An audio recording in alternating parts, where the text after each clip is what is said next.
Hello everyone, welcome to Samarth class. Friends, इस video में बात करेंगे विद्यालय वातावरण के बारे में। स्कूल क्लाइमेट की मीनिंग, डिफिनीशन, कॉन्सेप्ट। साथ ही समझेंगे कि विद्यालय वातावरण के कितने टाइप्स होते हैं, तो इनके टाइप्स को समझेंगे और कौन कौन से वो कारक हैं जो इनको प्रभावित करते हैं। तो चलिए समझते हैं स्कूल क्लाइमेट क्या होता है। जैसा कि नाम है स्कूल क्लाइमेट, विद्यालय वातावरण, तो ये विद्यालय के वातावरण से संबंधित है। और हम ये भी कह सकते हैं कि ऐसा वातावरण जो कि टीचर्स और स्टूडेंट्स दोनों की एक्टिविटी पे प्रभाव डालते हो, वही विद्यालय वातावरण कहलाता है। ये किसी भी स्टूडेंट के लिए या फिर टीचर्स के लिए सभी पक्षों को प्रभावित करता है, क्योंकि जैसा स्कूल क्लाइमेट होता है वैसे ही स्टूडेंट में विकास होता है। और ये स्टूडेंट्स और स्टाफ के दृष्टिकोण को भी दर्शाता है। विद्यालय का जो वातावरण है उसका जो निर्माण होता है वो मुख्य रूप से लीडरशिप और टीचर्स की नैतिकता पर, उनके विश्वास, संस्कृति और जो पेरेंट्स का कोऑपरेशन है, इसके अलावा जो सोसाइटी है उसके कोऑपरेशन से, और जो एजुकेशनल जो अचीवमेंट है, जो उनके ऑब्जेक्टिव हैं वो कितने फुलफिल हो रहे हैं, एवैल्यूएशन कितना प्रभावी हो रहा है, इन सभी पर निर्भर करता है। अगर ये सभी अच्छे से कार्य कर रहे होंगे और जो विद्यालय का वातावरण होगा वो भी अच्छा होगा। अगर ये सारे फैक्टर अगर अच्छे से वर्क नहीं कर रहे होंगे तो विद्यालय का जो वातावरण होगा वो अच्छा नहीं होगा। तो हम कह सकते हैं कि जो विद्यालय का वातावरण है वो इस तरीके से होना चाहिए कि स्टूडेंट्स और टीचर्स दोनों का ही शारीरिक और मानसिक शक्तियों का पूरी तरीके से विकास करे और उनको पूरा अवसर मिले। विद्यालय वातावरण विद्यालय के पर्यावरण और प्रधानाध्यापक, अध्यापक, छात्रों, कर्मचारियों, अभिभावकों, समुदाय आदि के आपस में अंतःक्रिया व संप्रेषण के परिणाम स्वरूप उत्पन्न होता है। तो हम कह सकते हैं कि जो स्कूल क्लाइमेट है वो डिपेंड करता है कि स्कूल का क्लाइमेट या इन्वायरमेंट कैसा है, वहाँ के जो प्रिंसिपल हैं, जो टीचर्स हैं, स्टूडेंट्स हैं और जो स्टाफ है, इसके अलावा जो पेरेंट्स हैं, उनका क्या कोऑपरेशन है। इन सब के कोऑपरेशन से जो वहाँ एक कम्युनिकेशन क्रिएट होता है वही स्कूल क्लाइमेट कहलाता है। डिफिनेशन को समझें तो डिफिनेशन क्राफ्ट के अनुसार दी गई है कि विद्यालय एक सामाजिक और मनोवैज्ञानिक प्रणाली है और इस प्रणाली में व्यक्ति मीन्स शिक्षक और प्रधानाध्यापक, टीचर्स और प्रिंसिपल परस्पर व्यवहार करते हैं और इनके व्यवहार के अनुरूप विद्यालय संगठन में अनेक प्रकार के पर्यावरण का जन्म होता है। तो यहाँ पे पर्यावरण किस तरीके से बन रहा है, जब टीचर्स और प्रिंसिपल ये दोनों इंटरेक्ट करते हैं, इनके ऑर्गेनाइजेशन के थ्रू एक स्कूल जो प्रभावित हो रहा है वो स्कूल क्लाइमेट को जन्म देता है। और ये कई टाइप्स के हो सकते हैं। इस पर्यावरण का प्रभाव विद्यालय की विशेषता के अनुरूप विद्यालय की गुणवत्ता, उसकी उपलब्धि, शैक्षिक व सह शैक्षिक कार्यकलापों, शिक्षकों के उद्देश्य और शिक्षकों के मनोबल आदि पर पड़ता है। और ये जितनी भी एक्टिविटीज़ हो रही हैं वो डिपेंड करती हैं प्रिंसिपल का जो कॉपरेशन है, जो उनकी क्रियाविधि है, जो उनका कार्य करने का तरीका है, वो स्कूल क्लाइमेट को बनाता है, जिसमें शैक्षिक उपलब्धियाँ, सह शैक्षिक उपलब्धियाँ या फिर बच्चों का मनोबल बढ़ाना हो, मोटिवेशन हो, या शिक्षक के जो उद्देश्य हैं वो सभी को फुलफिल करते हैं। विद्यालय वातावरण को विद्यालय समुदाय के भीतर अधिगम वातावरण और विद्यालय के लोगों के मध्य संबंध के रूप में भी परिभाषित किया जा सकता है कि स्कूल की जो सोसाइटी है, इसके अलावा लर्निंग जो हो रही है और उसको किस तरीके से संचालित किया जा रहा है, वो भी स्कूल क्लाइमेट को बनाते हैं। और जो ये स्कूल क्लाइमेट है ये एक मल्टी डायमेंशनल स्कूल्स हैं। इसकी हेल्प से हम ये भी जान सकते हैं कि कौन सा विद्यालय किस तरीके से कार्य कर रहा है और ये किस तरीके से औरों से भिन्न है, इसकी क्या प्रभावशीलता है, यहाँ पे शिक्षक प्रतिनिधि कौन है, शिक्षक संबंध कैसा है, टीचर्स किस तरीके से कोऑपरेट कर रहे हैं, क्या कोऑपरेशन होता है वहाँ पे, टीचर्स और पेरेंट्स में किस तरीके का संबंध है, स्टूडेंट्स और टीचर्स में कैसा संबंध है, स्टूडेंट्स और स्टूडेंट में किस तरीके का संबंध है। तो इस तरीके से हम डिफ्रेंशिएट भी कर सकते हैं एक स्कूल क्लाइमेट के थ्रू कि वहाँ का क्लाइमेट कैसा होगा, इन्वायरमेंट कैसा होगा, जो कि एक प्रभावी शिक्षा के लिए इम्पॉर्टेंट है। अगर हम विद्यालय वातावरण की बात करें तो हम ये कह सकते हैं कि विद्यालय जो वातावरण है, स्कूल क्लाइमेट हमेशा पॉजिटिव ही होना चाहिए। अगर पॉजिटिव होगा तो वो पॉजिटिविटी ही क्रिएट करेगा। जैसे अगर स्टूडेंट्स और टीचर्स में रिलेशनशिप अच्छी है तो बच्चे भी मोटिवेट होके अच्छे से सीखते हैं। अगर टीचर्स का जो रिलेशनशिप है वो अच्छा है तो वो भी स्कूल का जो क्लाइमेट है उसको अच्छा बनाता है।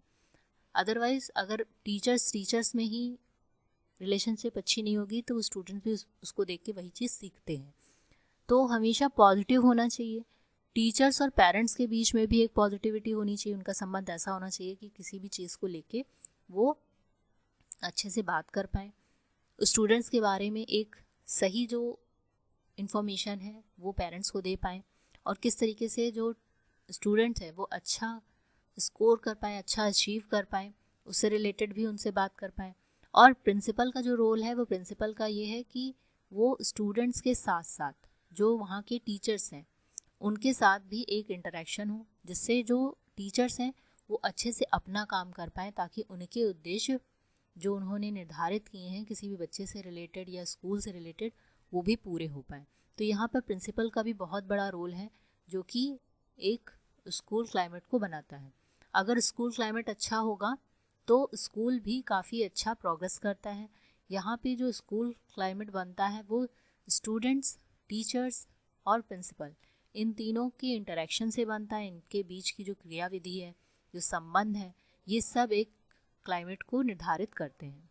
अगर पॉजिटिव क्लाइमेट होगा तो जो स्टूडेंट्स हैं वो हर चीज़ में सक्सेस भी पाने के लिए प्रेरित होते हैं। उनको वहाँ पे मोटिवेट किया जाता है क्योंकि वहाँ पे पॉजिटिविटी है। स्टूडेंट को हर तरीके से मौका दिया जाता है कि वो अच्छे से बिहेव करें, हर चीज़ में कैसे आगे बढ़ें, चाहे वो लीडरशिप हो या कोई कंपटीशन हो या उनका एजुकेशनल जो उनकी फील्ड है उसमें और अच्छा कैसे वो अचीव कर सकते हैं। उन सभी से संबंधित जो बातें हैं वो टीचर्स और प्रिंसिपल उनको मोटिवेट करते हैं, रिइंफोर्स करते हैं ताकि वो अच्छा बेहतर प्रदर्शन कर पाए। इसके अलावा अगर हम विद्यालय वातावरण के प्रकार की बात करें, टाइप्स ऑफ स्कूल क्लाइमेट, तो ये 6 टाइप्स के होते हैं। एक है खुला वातावरण जिसको कि ओपन क्लाइमेट कहते हैं। सेकंड है बंद वातावरण जिसको कि क्लोज क्लाइमेट कहते हैं। थर्ड है नियंत्रित वातावरण जिसको कंट्रोल क्लाइमेट भी कहते हैं। फोर्थ है स्वायत्त वातावरण, ऑटोनॉमस क्लाइमेट। फिफ्थ है पैतृक वातावरण जिसको कि पैटर्नल क्लाइमेट कहते हैं। और 6 है पारिवारिक वातावरण जिसको कि फैमिलियर क्लाइमेट कहते हैं। तो इन सभी के बारे में तो सबसे पहले समझेंगे खुला वातावरण क्या होता है। यहाँ पे जो खुला वातावरण है, ओपन क्लाइमेट, यहाँ पे टीचर्स को पूरी फ्रीडम होती है कि वो अपने कार्य को अपने अकॉर्डिंग कर पाए। यहाँ पे प्रिंसिपल या फिर जो मैनेजमेंट है वो कोई भी यहाँ पे रिस्ट्रिक्शन नहीं देता कि किस तरीके से वर्क करना है। यहाँ पे टीचर्स अपने अकॉर्डिंग वर्क कर सकते हैं और इन सभी के बीच जो रिलेशनशिप होती है काफ़ी अच्छी होती है, प्रेम पूर्वक सारा काम होता है, बिहेवियर बहुत अच्छा होता है। यहाँ पे प्रिंसिपल स्टूडेंट्स को कोई भी रूल फॉलो करने के लिए बाध्य नहीं करते। यहाँ पे जो टीचर्स हैं वो खुद से ही बहुत खुशी खुशी कोई भी काम करते हैं और संस्था में जुड़े रहने से या विद्यालय में जुड़े रहने पर उनको प्राउड भी फील होता है। तो इस तरीके से यहाँ पे टीचर्स को एक फ्रीडम दी जाती है कि वो अपने अकॉर्डिंग अपने वर्क को कर सकते हैं। नेक्स्ट है क्लोज्ड क्लाइमेट जिसको कि बंद वातावरण कहते हैं। ये एक ऐसा वातावरण है जहाँ पे जो प्रिंसिपल है वो सर्वोपरि होता है। प्रिंसिपल के गाइडेंस में ही सारी एक्टिविटीज़ होती हैं, चाहे वो टीचिंग हो, चाहे एक्स्ट्रा करिकुलर एक्टिविटी हो। तो यहाँ पे जो भी रूल्स रेगुलेशन है वहाँ पे टीचर्स को फॉलो करना ज़रूरी होता है। और इसके अलावा अगर कोई रूल रेगुलेशन बनाए जा रहे हैं, कुछ भी एक्टिविटीज़ हो रही हैं, तो यहाँ पे टीचर्स को कोई भी ज़्यादा महत्व नहीं दिया जाता। यहाँ उनसे कोई राय नहीं ली जाती और जो भी नियम बना दिए जाते हैं उनको फॉलो करने के लिए बोल दिया जाता है। और अगर सपोज़ कि वहाँ पे वो रूल रेगुलेशन फॉलो नहीं किए जा रहे हैं तो उनके खिलाफ कठोर कार्रवाई भी की जाती है। इसके अलावा है नियंत्रित वातावरण जिसको कि कंट्रोल क्लाइमेट कहते हैं। यहाँ पे प्रिंसिपल एक कंट्रोल इन्वायरमेंट देते हैं टीचर्स को, जहाँ पे टीचर्स को उन नीतियों का पालन करते रहना है और प्रिंसिपल ही यहाँ पे मुख्य भूमिका निभाता है। यहाँ पे टीचर्स के अकॉर्डिंग ही सारे कार्य किए जाते हैं और एक तरीके से यहाँ पे ये भी एक एटमॉस्फेयर बना रहता है कि जो प्रिंसिपल है वो बॉस है, तो प्रिंसिपल एक बॉस की फीलिंग टीचर्स को कराता रहता है। यहाँ की जो प्रेम भावना है वो थोड़ा सा कम होती है। नेक्स्ट है स्वायत्त वातावरण, जिसको कि ऑटोनॉमस क्लाइमेट कहते हैं। ये जो ऑटोनॉमस क्लाइमेट है ये ओपन और क्लोज्ड, ये दोनों ही क्लाइमेट से संबंधित है। यहाँ पे ओपन ऑटोनॉमस क्लाइमेट एक ऐसा क्लाइमेट है जो कि क्लोज क्लाइमेट से कम खुलापन देता है, मतलब उससे कम है, रिस्ट्रिक्शन थोड़ा सा कम है। यहाँ पे प्रिंसिपल टीचर्स के साथ इंटरेक्शन करता है, उनको पूर्ण स्वतंत्रता देता है, जो भी कोई नीड्स हैं उनसे रिलेटेड बात करता है और साथ में मिलकर काम करने के लिए प्रेरित करता है। तो यहाँ पे प्रिंसिपल थोड़ा फ्लेक्सिबल हो जाते हैं कार्य को लेकर, साथ ही टीचर्स को टाइम टाइम पे गाइडेंस भी देते रहते हैं कि किस तरीके से कोई भी कार्य करने हैं, किस तरीके से नियमों का निर्धारण होगा। तो ये उस वाले से बेटर है और ये काफ़ी अच्छा है क्योंकि यहाँ पे टीचर्स को भी गाइडेंस मिल रही है और उनको भी सुधार करने के अवसर मिल जाते हैं। नेक्स्ट है पैतृक वातावरण, जिसको कि पैटर्नल क्लाइमेट कहते हैं। ये क्लोज्ड क्लाइमेट के ही लगभग बराबर है। यहाँ पे प्रिंसिपल टीचर्स के जितने भी सब्जेक्ट्स वो पढ़ा रहे हैं उनके बारे में एक जानकारी रखना चाहता है, उनको समय समय में गाइडेंस भी देता है, उनको एडवाइस भी देता है किस तरीके से कार्य करना चाहिए, कौन सा कार्य नहीं करना चाहिए। यहाँ पे जो प्रिंसिपल है उनका मेन जो ऑब्जेक्टिव यही है कि किस तरीके से जो विद्यालय है वो अच्छे तरीके से विकास करे और उन्नति करे। यहाँ पे प्रिंसिपल का मेन फोकस यही है कि किस तरीके से विकास हो विद्यालय का और उससे संबंधित जो भी गतिविधियाँ हों उसका किस तरीके से क्रियान्वयन हो, ये टीचर्स को बताते रहना है। नेक्स्ट है पारिवारिक वातावरण, जिसको कि फैमिलियर क्लाइमेट कहते हैं। यहाँ पे कुछ कुछ परिवार की अनुभूति ये वातावरण कहलाता है। यहाँ पे आपस में जो रिलेशनशिप होती है बहुत ही अच्छी होती है, बहुत ही कोऑपरेशन होता है, सब एक दूसरे से मिलजुल कर काम करते हैं, सहयोग करते हैं एक दूसरे का। और जो प्रिंसिपल है वो टीचर्स के हित में ही कार्य करता है, उनकी भलाई से रिलेटेड जो भी कार्य हो सकते हैं उनको वो बताता है और उसी तरीके से वो कार्य किए जाते हैं। ये एक तरीके से एक परिवार की तरह है जहाँ पे सभी लोग मिलजुल कर कार्य करते हैं, कोई बॉस नहीं है, कोई एम्प्लॉयमेंट। यहाँ पे जो टीचर्स अच्छा वर्क कर रहे हैं उनको प्रोत्साहन भी दिया जाता है और कॉन्फिडेंस भी बढ़ाने के लिए उनको मोटिवेट किया जाता है। समय समय पर अगर उनको मोटिवेट किया जाता है तो उनके कॉन्फिडेंस भी बढ़ता है। तो इस तरीके से ये इनके 6 टाइप्स थे, जहाँ पे open climate, close climate, control climate, autonomous climate और पैटर्नल क्लाइमेट और साथ ही फैमिलियर क्लाइमेट के बारे में समझा गया। अब हम समझेंगे विद्यालय वातावरण को प्रभावित करने वाले कारक कौन कौन से हैं। तो विद्यालय जो वातावरण है उसको प्रभावित करने के लिए जो कारक हैं वो मेन तो है ऑर्गेनाइजेशन। किस तरीके से ऑर्गेनाइजेशन हुआ है, किस तरीके से रूल रेगुलेशन जो बनाए गए हैं उनको किस तरीके से पालन किया जा रहा है और ये किस तरीके से प्रभावित कर रहे हैं। और इसके अंतर्गत लीडरशिप क्वालिटी बहुत ही ज़्यादा मोस्ट इम्पॉर्टेंट है, पॉजिटिव क्लाइमेट का होना आवश्यक है और जो विद्यालय का जो संगठन है वो अच्छा हो, क्योंकि अगर संगठन अच्छा होगा तो विद्यालय वातावरण भी अच्छा होगा। दूसरा फैक्टर है कर्मचारी वर्ग, जिसको कि स्टाफ कहते हैं। तो स्टाफ किस तरीके से एक दूसरे के साथ या छात्र के साथ किस तरीके से संबंध रख रहे हैं, किस तरीके से अनुशासन का पालन हो रहा है, टीचर्स किस तरीके से टीचिंग लर्निंग प्रोसेस को अपना अच्छा एक तालमेल बैठा रहे हों, और पेरेंट टीचर मीटिंग में पेरेंट्स का भी रोल है कि किस तरीके से जो स्टाफ है वो टीचर्स से तो कम्युनिकेट करता है, इसके अलावा पेरेंट्स से भी कम्युनिकेट करता है। यहाँ पे स्टाफ का जो क्लाइमेट है वो भी अच्छा होना चाहिए, क्योंकि अगर स्टाफ का रिलेशनशिप अच्छा होगा, उनका जो बिहेवियर होगा वो अच्छा होगा, तो वो एक स्कूल के क्लाइमेट को भी अच्छा बनाएंगे।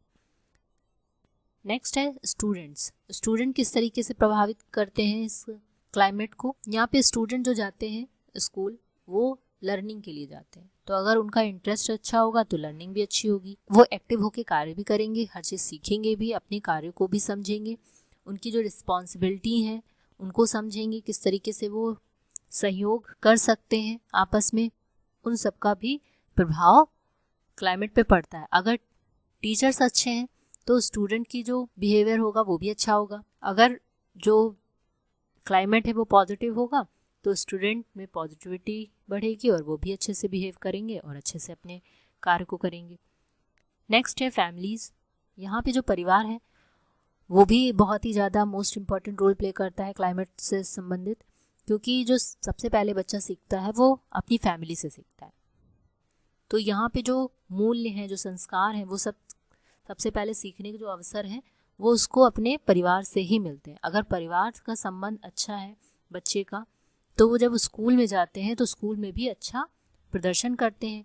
वो जो मूल्य है, जो विश्वास है, जो संस्कृति कल्चर्स हैं, जो धर्म है, वो जो चीज़ें उन्होंने अपने परिवार से सीखी हैं उसका प्रभाव भी वो क्लाइमेट स्कूल वातावरण में उसका भी प्रभाव डालते हैं। यहाँ पे जो बच्चे हैं वो स्टार्टिंग में अपने घर से ही सीखते हैं कि किस तरीके से बड़ों से व्यवहार करना है, कैसे अपने साथियों के साथ रहना है, कोई अगर कन्फ्यूजन है तो किस तरीके से उसे हल किया जाए। इसके अलावा सत्य, अहिंसा, इन सब से भी बातें उसको स्कूल से पहले उसके घर में ही सिखाई जाती हैं। तो ये चीज़ें अगर वो पहले से ही सीख के आता है तो वो स्कूल में जाके अच्छा बिहेव करेगा, पॉजिटिव उसका एटीट्यूड होगा और जो उसके कल्चर्स हैं, जो उसकी वैल्यूज़ हैं उनको और विकसित करेगा, जिससे कि विद्यालय का वातावरण भी प्रभावित होगा। तो ये भी एक प्रभावित करने का एक इम्पॉर्टेंट फैक्टर था। इसके अलावा कम्युनिटी है, समुदाय,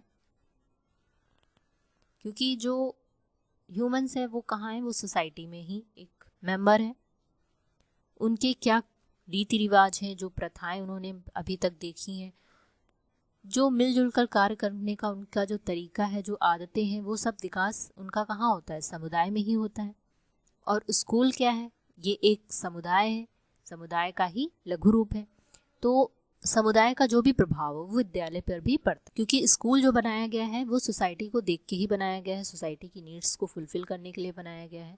ऐसे में स्टूडेंट्स जो कि सोसाइटी से आए हैं, उस सोसाइटी में क्या नीड्स और इम्पोर्टेंस है, कहाँ कहाँ पे क्या कमियां हैं, उस नकारात्मक सोच को दूर भी करना है।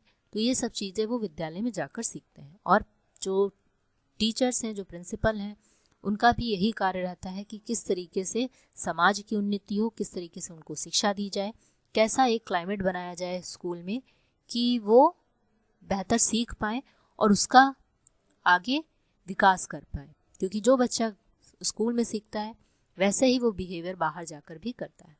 तो ये था स्कूल क्लाइमेट के प्रभावित करने वाले फैक्टर। इसके अलावा इसमें कुछ और इम्पॉर्टेंट फैक्टर भी हैं, जैसे लीडरशिप, किस तरीके से मोटिवेट करना है, उदाहरण किस तरीके से प्रस्तुत किए जाएं, कार्य और परिणाम पर बल दिया जाए। दूसरा है समूह संबंधी कारक, जिसमें उदासीनता, बाधा, मनोबल, घनिष्ठता, ये भी फैक्टर है। तो यहाँ पे प्रिंसिपल का रोल सबसे ज़्यादा इम्पॉर्टेंट हो जाता है, क्योंकि स्कूल क्लाइमेट का जो निर्माण होता है वो एक अच्छी लीडरशिप के अकॉर्डिंग होता है, जो कि प्रिंसिपल ही करता है। सबसे पहला है अलगाव, जहाँ पे अलगाव की भावना से तात्पर्य है ऐसा व्यवहार है जो औपचारिक और नियमबद्ध हो। दूसरा है कार्य और परिणामों पर बल। इस व्यवहार के अंतर्गत प्रधानाध्यापक विद्यालय के कार्य और अच्छे परिणामों के प्रति सचेत रहता है और जो टीचर्स हैं उनकी आवश्यकता के अनुसार उन्हें आदेश देता है, और ताकि उन पे अधिक कार्य करना पड़ता है। तो ये भी है, किस तरीके से उन्नति होगी तो कार्य भी ज़्यादा होगा। तो प्रिंसिपल का ही रोल है वहाँ पे कि किस तरीके से वो कार्य कराया जाए। यहाँ पे जो प्रिंसिपल हैं वो एक प्रेरणादायक की तरह भी कार्य करते हैं। तो उनका कार्य एक अच्छा उदाहरण प्रस्तुत करना भी है, मानवीय व्यवहार को भी प्रदर्शित करना है, जो समस्याएं उनको हल करना है। नेक्स्ट है समूह संबंधी व्यवहार, जहाँ पे शिक्षकों का व्यवहार इंपॉर्टेंट है। उदासीनता पहला पॉइंट है इसका, जहाँ पे ये प्रदर्शित होता है कि कुछ टीचर्स ऐसे होते हैं जो स्कूल से ज़्यादा ही संबंध ही नहीं रखते हैं। उन्हें लगता है कि मैं अलग हूँ और समय समय पर वो विद्यालय छोड़ने की बात करते रहते हैं, तो उनका कंट्रीब्यूशन ही उतना नहीं रहता। तो ये उदासीनता के अंतर्गत आ जाता है। नेक्स्ट है बाधा। यहाँ पे जो प्रिंसिपल है टीचर्स पे ज़्यादा वर्कलोड दे देते हैं, तो ये भी एक बाधा और अवरोध की भावना को उत्पन्न कर देता है। फिर है मनोबल। अगर टीचर्स का कॉन्फिडेंस ऊंचा रहेगा तो वो अच्छे से वर्क भी कर पाएंगे, तो समय समय पे उनको मोटिवेट करना भी बहुत ज़रूरी है ताकि वो पर्सनल और जो सोशल जो नीड्स है उसको भी पूरा कर पाएँ। इसके अलावा है घनिष्ठता। घनिष्ठता के माध्यम से शिक्षकों के आपसी संबंध के बारे में पता चलता है कि वो किस तरीके से कार्य करते हैं, कैसे एक दूसरे से कोऑपरेट करते हैं। तो ये कुछ फैक्टर थे। इसके अलावा विद्यालय वातावरण का जो प्रभाव है वो विद्यालय के प्रदर्शन पर भी इफेक्ट डालता है। तो स्कूल परफॉर्मेंस कितना प्रभावित होगी इन फैक्टर्स के अकॉर्डिंग, तो वो कौन कौन से फैक्टर हैं उनको भी समझ लेते हैं। पहला है कि छात्रों पर शिक्षण का क्या प्रभाव। अगर स्कूल का जो वातावरण है वो अच्छा होगा तो जो शिक्षण है उसका भी प्रभाव अच्छा होगा। अगर वातावरण ही अच्छा नहीं है तो टीचिंग चाहे जितनी अच्छी हो, बच्चे उतने अच्छे से नहीं सीख पाते। तो इफ़ेक्ट पड़ता है उनका क्लाइमेट का भी, टीचिंग का भी इफ़ेक्ट पड़ता है। अगर स्कूल का क्लाइमेट अच्छा होगा तो जो टीचिंग होगी वो भी अच्छी होगी। अदरवाइज़ अगर वहाँ का क्लाइमेट ही नहीं अच्छा है, सब एक दूसरे से अच्छे से रहना नहीं पसंद कर रहे हैं, एक दूसरे से बात करना नहीं पसंद कर रहे हैं, तो जो उनकी टीचिंग होगी उसमें भी वो चीज़ें शामिल हो जाती हैं, तो टीचिंग भी अच्छी नहीं होगी। तो अगर टीचिंग अच्छी चाहिए तो वहाँ का जो क्लाइमेट है वो भी एक हेल्दी और हैप्पी क्लाइमेट होना चाहिए। और अगर स्कूल का क्लाइमेट अच्छा होगा तो जो सोशल लर्निंग होगी वो भी अच्छी होगी। जो शैक्षिक उपलब्धि के लिए बच्चे जा रहे हैं, जो स्कूल का जो ऑब्जेक्टिव है उसको भी पूरा किया जा सकता है। ग्रुप एक्टिविटी भी बहुत ज़्यादा इफ़ेक्ट डालती हैं इसके लिए।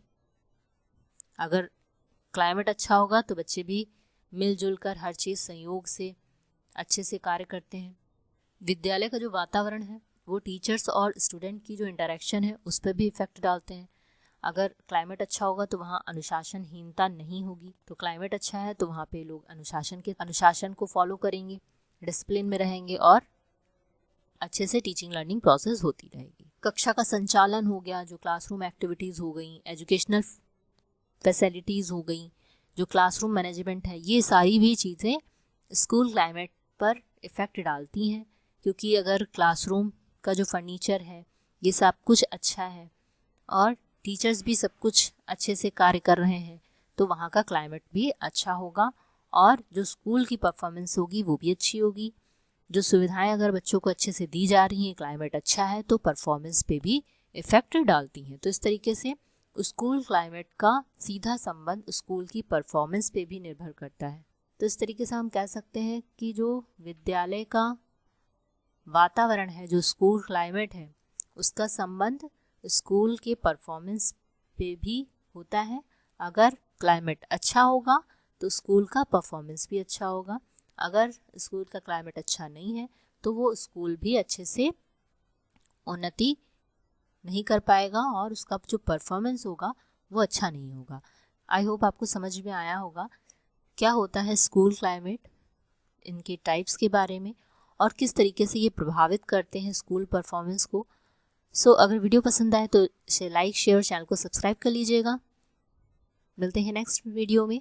Thanks for watching.